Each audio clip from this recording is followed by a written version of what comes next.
Hi there, everyone. This is Jochen from Vorhang Auf. I talk to you the first time in English, so you can call my name Jochen in English, Joe Chin, maybe. And my channel is called Vorhang Auf. It means open up the curtain, I think. And this is behind me, and what I wear here on the t-shirt, you can see it goes proggy. Yeah, that's a proggy tag. I follow a prog tag, which one has created Alex. A great hello to Alex from the vinyl, from the channel Beer and Vinyl. Sorry, I got no beer. It's too early in the day. He made an interesting prog tag, especially for prog music, and that's right for me. And I'm not normal speaking English, so excuse me in the front of this video when I hear searching for words, or you know what I mean. Yeah? I try it in English, maybe that's a little bit interesting, more interesting for you, more the English channel who talk more about prog rock than the German channels. I think so. Good. Okay. 20 questions. He had created Alex. Sorry for my funny English. I tried and I keep it through. Okay. First question, first mission, maybe. Show a favorite debut record in prog. The first album of Supertramp, I think. Supertramp, it's not really a prog band, but the first one is sometimes very proggy. If you listen to Try Again, the 13 minutes song on here, and Words Unspoken, Maybe I'm a Beggar. There's some great songs on it, on the first Supertramp album from 1970, which is, it sounds a little bit like the early Genesis sometimes, and had its own sound. I call it prog, yeah. Question 2. Show a prog artist or album you got into in 2023 recently. Last year I bought 2 prog albums. The new Yes, Mirror to the Sky. But I show you this box. It's more interesting for me.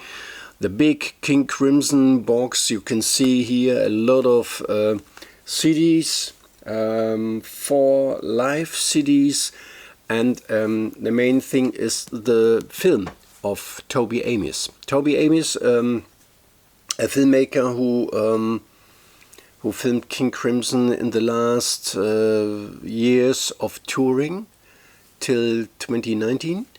And made an interesting film and footage behind the scenes and interviews of ex-members like Michael Giles, Adrian Belew, Bill Bruford, Ian MacDonald, the late Ian MacDonald, and some others. And you can see on another film if they rehearsal in a circle in the studio. Wow, very interesting, super box a little bit expensive, but it's right for me. Yeah.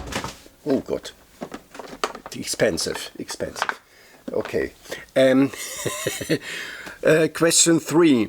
Golden Jubilee. Yeah, celebrating 50 years this year. Record who is 50 at this year, and it's also the debut. The debut. It said as also can be the answer on the first question. It's the debut of Kansas. The first record, Kansas. It's a wonderful, wonderful American progressive album. If you listen to Journey from Maria Brown, Death of Mother Nature Suite, or Apaku, very, very Bilexus, very, very strong melodies on here, some changes within the violin. Great music. They did already found their sound on this album. Yeah, I think so. So number 4, show a favorite live album. Yeah. Oh. I do not think a lot about this question. My absolute all-time favorite live album, especially for prog, is this. Yeah, Renaissance Live at Carnegie Hall. It's the best live album I ever heard. It's a very, very, very special live album with the orchestra. Super. Yeah. Number 5, show a non-UK prog band. Okay, so we go into my country, Germany. So you called it Krautrock, ne? If while the German eat a lot of sauerkraut. Blah, I don't like sauerkraut. Blah. But it's Krautrock. It's okay. One band from Hanover, Eloy. Yeah, Eloy here. Silent Cries by the Echoes. It's a very, very moody and good sounding album. A little bit Floyd, Pink Floyd here in the sound on this album. Well, it's a very, very good progressive rock band from Germany. Okay, show a proto-prog album. Oh, okay, a proto-prog album. Alex said before in the Court of the Crimson King. So it's so it's called. Some choose the Procol Harum. Some choose the Moody Blues or Sgt. Pepper's, or the Nice. You can choose someone in like that, but I choose one many years before. Johann Sebastian Bach, Messe in H-Moll. Yeah, that's my choice for this question. It's the roots of prog. Yeah, Bach. Yeah, you say in English Johann Sebastian Bach or something, but it's called he is called Johann Sebastian Bach. Don't come easier about your lips, I think. Okay. Number 7. Show an album with an epic song over 10 or 15 minutes. It's not necessarily a prog band, but it has prog parts, I think. It's from this live album, Uriah Heep, live over Europe in 1979, and I think Jubilee Morning, this live version of Jubilee Morning, I think the studio version goes 10, 11 minutes, I don't know, and here it goes 12.5 minutes.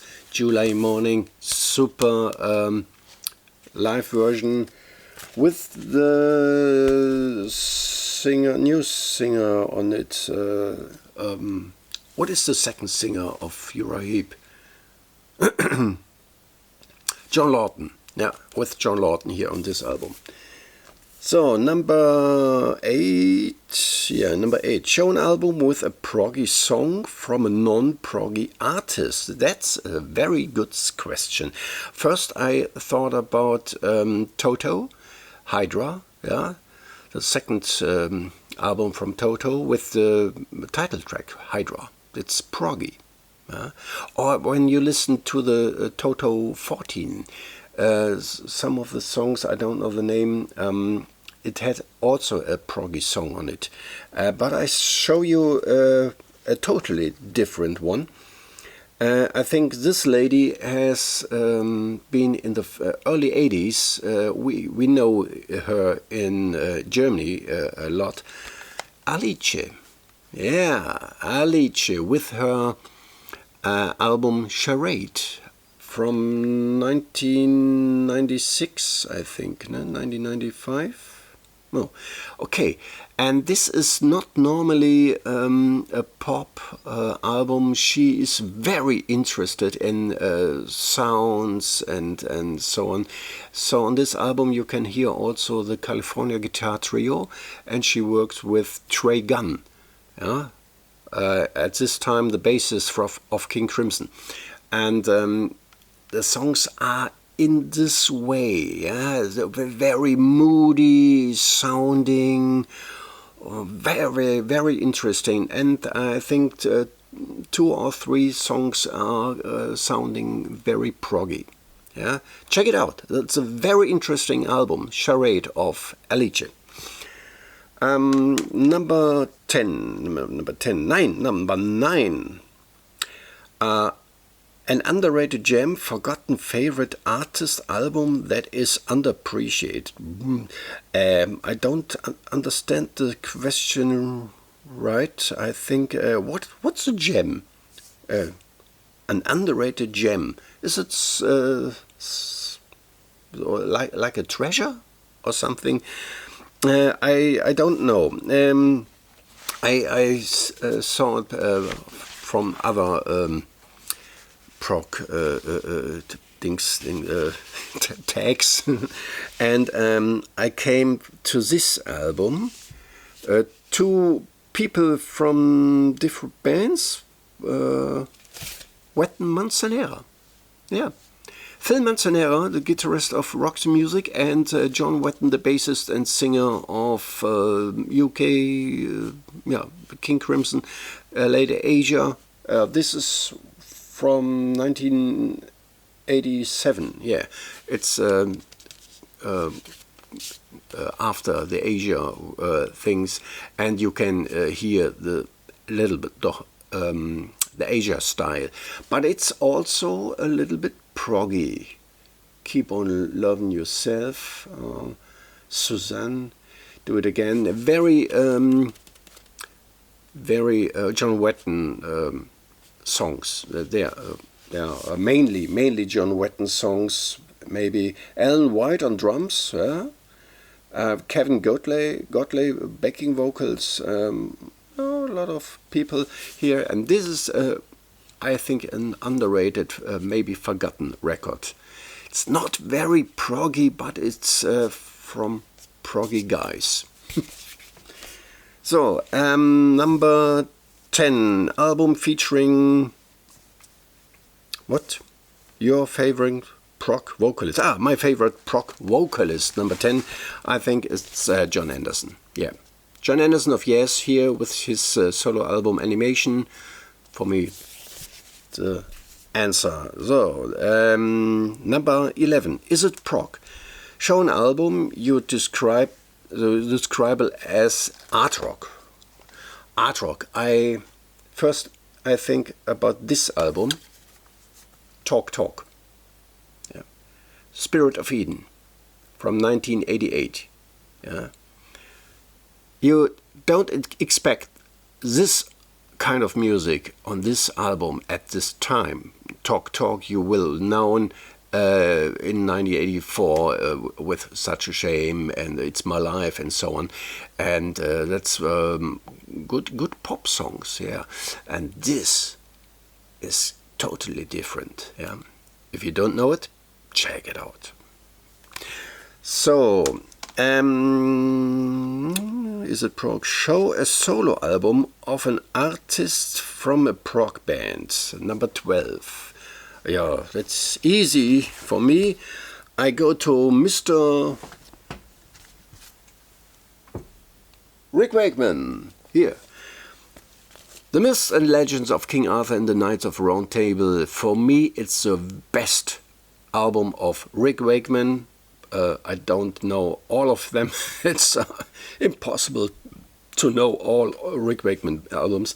But this is a very, very strange one, strong one. And it's maybe it's his third studio album. It's goes with mystic, and the choirs are very strong. The English chamber choir, yeah, that's my pick. And for this, Anderson, Wakeman, okay. Mal gucken, was da noch kommt. Number 13. Jack of all trades, master of all. Show a genre-bending album or artist. It's a little bit tricky, but I fetched this.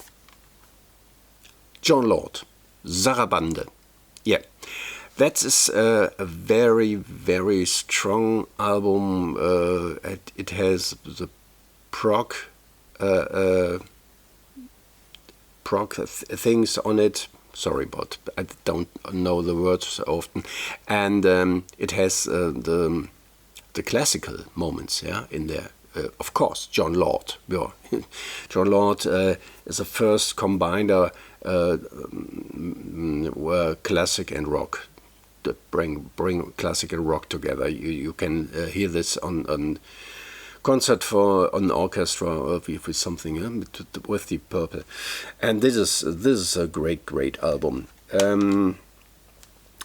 You can see I show you CDs and LPs and I count them, and it's really 10 to 10. Yeah, 10 CDs and 10 records I show you, and the next one 14. The 80s called. Show an album from the 80s. It's a record again. This one, Marillion, Fugazi. Very good. Very, very good. Yeah, the most of you showed Marillion, I think. 15, Not Dead Yet. Show a late career album. Oh, however, he is dead. He is already dead. Sorry. When is he died? 2020, I think. 2021? 2021, I think. Ian MacDonald. Yeah. Ian MacDonald, here you can see the guy who formed King Crimson in the early days. Saxophonist, flutist, mellotron, guitar player, multi-instrumentalist. He recorded this album in the late 90s, 1999, Driver's Eyes. It sounds, in the first time, totally normal, like a normal, little bit darker pop, and I have to listen to this twice, maybe 3 times, 4 times, and then I recognize, wow, this has an incredible mood through the whole album, with John Wetton as guest singer and Lou Gramm and Michael Giles also, and Peter Frampton, I think, and yes, Gary. Oh, yes, they're from Procol Harum, the singer. I don't remember the name. that is an interesting, really interesting album. Not necessarily prog, but you can, yeah, you know where it come from. Yeah. So, number 16, an artist you miss. Yeah, that's Chris Squire. Yeah.